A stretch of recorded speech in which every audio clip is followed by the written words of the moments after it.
जी, इतनी बड़ी आपकी टीम है और काफी अच्छे मुकाबले जीते हैं, तो आप कितने प्रेशर में होते हैं, कई विकेट भी गिर चुकी है, तो फिर भी आप किस तरह से अपनी टीम को हैंडल करते हैं? इस टीम में प्रेशर का तो कोई मतलब ही नहीं होता है। एकड़ी गाल के वेचो वेची जे मारो आई वेचे वेची करे तो बाकी प्रेशर की तो कोई बात नहीं।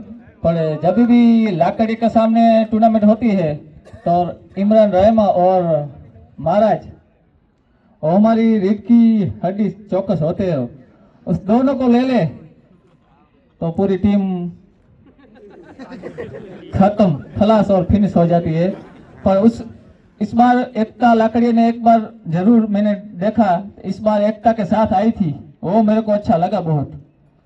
वैसे ही एकता रखिए, गाँव में कहीं भी टूर्नामेंट हो अपनी टीम एकता के साथ खेलिए और एकता के साथ मजा लीजिए।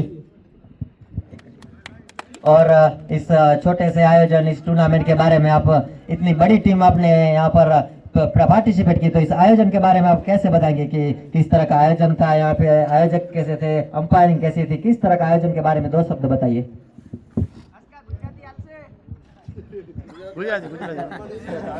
जो साचो भणा तो હકીકતમાં અમને ક્યાં પણ બોલવાનો મોકો મળે તો અમે એમ જ કહીએ કે ભાઈ આયોજન સારો જ હતો, પણ હકીકતમાં જે તમે સેટલમેન્ટ કરી દીધું અને આયોજન જે તમે બે મેચો દીની અને હકીકતમાં આયોજન કરવું એ બહુ તકલીફ છે। તમે કીધું હશે વનરાજભાઈ, તમને ખબર જ હશે કેટલી તકલીફ છે। બાકી તો અમારા જેવા રમીને હાલ્યા જાય, બાકી આ બધા જોઈને હાલ્યા જાય, પણ આયોજન કરવું હકીકતમાં। અને મેઇન વસ્તુ એક આપણે વખાડી કે અમ્પાયરિંગ આવી આપણે ક્યાંય નથી જોઈ હકીકતમાં। અમ્પાયરિંગ વિશે હું કદાચ ક્યાંક આનાથી સારી થશે અને આના જેવી થશે તો હું બોલીશ બીજી વખત ક્યાંય, પણ અમ્પાયરિંગમાં આપણે જોયો કે નો ડાઉટ આ ટીમ છે એવું ટીમ છે, પણ ડિસિઝન એકદમ કમ્પ્લીટ અને આયોજન હકીકતમાં બધા કરી રહ્યા। પણ આયોજન તમે જે પહેલી વખત કર્યો અને આટલો જે ઊંચો આયોજન લઈ ગયા એ બદલ તમને ખૂબ ખૂબ અભિનંદન, થેન્ક યુ।